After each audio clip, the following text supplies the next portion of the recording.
Donc, bienvenue dans ma petite cuisine. Donc, c'est une toute petite cuisine de quelques mètres carrés. J'ai un mini frigo sous plan avec un petit congélateur. J'ai posé ma plaque à induction, petit évier, petit placard, quelques étagères, un micro-ondes et une petite bouilloire. Cécile, 22 ans, est assistante sociale, mais elle a encore une cuisine d'étudiante et la gastronomie qui va avec. En général, je cuisine des repas faciles, c'est-à-dire des pâtes, des plats préparés aussi, donc qui se mettent au micro-ondes. Je ne m'aventure pas dans des recettes compliquées parce que déjà, d'une part, j'ai pas de place et voilà, j'ai pas énormément d'outils pour bien cuisiner. Comme Cécile, de nombreuses personnes ont une micro-cuisine. Le manque d'équipement est vite décourageant, même si on aime cuisiner. Pourtant, vous allez voir que l'on peut manger équilibré et varié avec une toute petite cuisine et très peu d'équipement. À Paris, dans les locaux de la FASTI, une association d'aide aux travailleurs immigrés, tous les mercredis, c'est Atelier Cuisine. On va commencer par une entrée. Donc là, ça sera une salade vietnamienne. Ensuite, une blanquette de dinde. On y va. Clara n'est pas une chef cuisinier, mais une diététicienne nutritionniste. C'est elle qui anime l'atelier. Poivron. Ici, aucun participant n'a de cuisine équipée à la maison. Ils vont apprendre à bien cuisiner avec le strict minimum. On peut cuisiner avec peu de matériel, peu d'argent et on peut manger équilibré. La preuve avec ce petit livret dans lequel Clara a rassemblé ses recettes. Le livret a été fait pour aussi des personnes qui ne savent ni lire ni écrire. Et donc voilà, donc c'est très animé.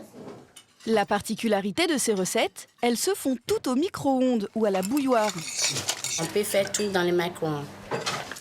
Faith a 34 ans, elle est nigériane. Depuis un an, elle ne manque jamais un atelier. Elle est même devenue le bras droit de Clara. Faith, on va commencer la blanquette, d'accord? Une blanquette de grand-mère au micro-ondes, c'est possible. On met le riz, d'accord, qu'on remplit d'eau, de volume d'eau, du sel, on filme et on laisse 20 minutes au micro-ondes.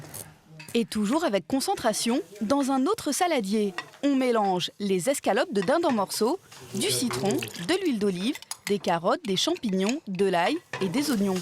Donc là, maintenant, la blanquette est prête. Et donc, on a filmé et on va mettre au micro-ondes à peu près 10 minutes. Ça vous donne envie? Oui. Donc là, on va mettre le couvert puisqu'il faut bien qu'on déguste nos plats. Une blanquette cuite au micro-ondes. Est-elle aussi savoureuse qu'à la cocotte? C'est bon, hein? C'est bon? Oui, c'est bon. C'est tellement bon qu'ils n'en perdent pas une miette. Si ça reste, il y a des gens qui amènent à la portée chez eux. Ces restes, on peut aussi les recycler en plats gourmands. Régis, chef cuisinier du Sud-Ouest, va s'attaquer au réfrigérateur d'une amie. Bonjour Léon, comment ça va? Ça va, merci. Quand elle a des restes, Léon ne pense pas toujours à les réutiliser. Au début, je mange plusieurs jours, puis quand j'en ai plus envie, je le jette. Alors, nous avons du saumon, des tomates, un reste de roast beef, une vinaigrette et des pâtes.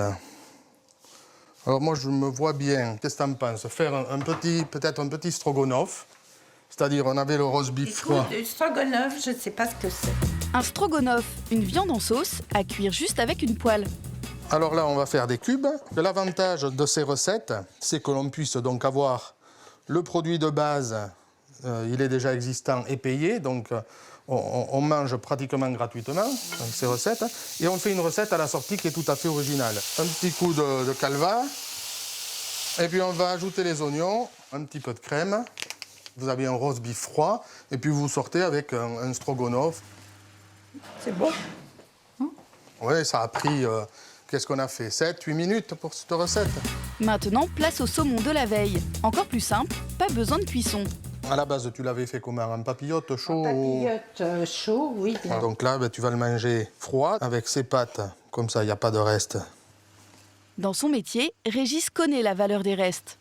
Cuisinier privé pour des personnalités pendant plus de 25 ans, j'ai toujours eu beaucoup de restes. On ne peut pas se permettre de gaspiller. C'était pour moi inconcevable. Le résultat est appétissant. Le saumon papillote, on le reconnaît plus. Je pensais pas pouvoir faire ceci avec tout ce qui me restait. Pas de gâchis, juste une poêle. Cuisiner les restes, c'est cuisiner malin.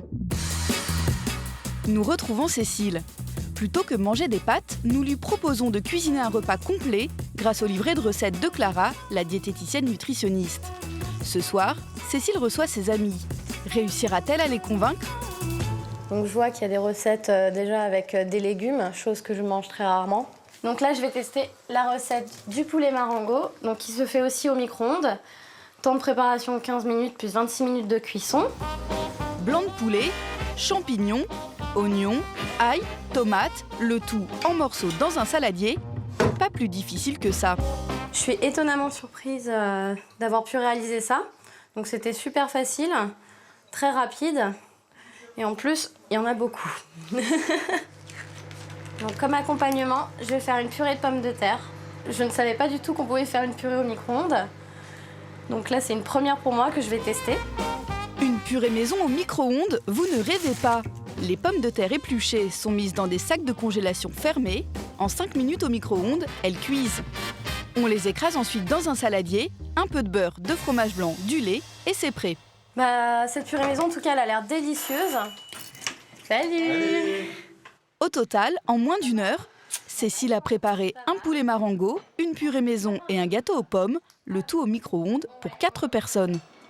Moi, j'avais jamais entendu parler d'une cuisson de poulet au micro-ondes, donc ouais, c'est plutôt surprenant. C'est pas mal. Au niveau des légumes, en tout cas, c'est plutôt bien cuit. Non, c'est bon. C'est bon. Même si c'est fait au micro-ondes, le rendu est pas si mal. J'aurais pensé que ça aurait été beaucoup plus sec que ça. Je trouve ça délicieux. Et j'en suis plutôt fière.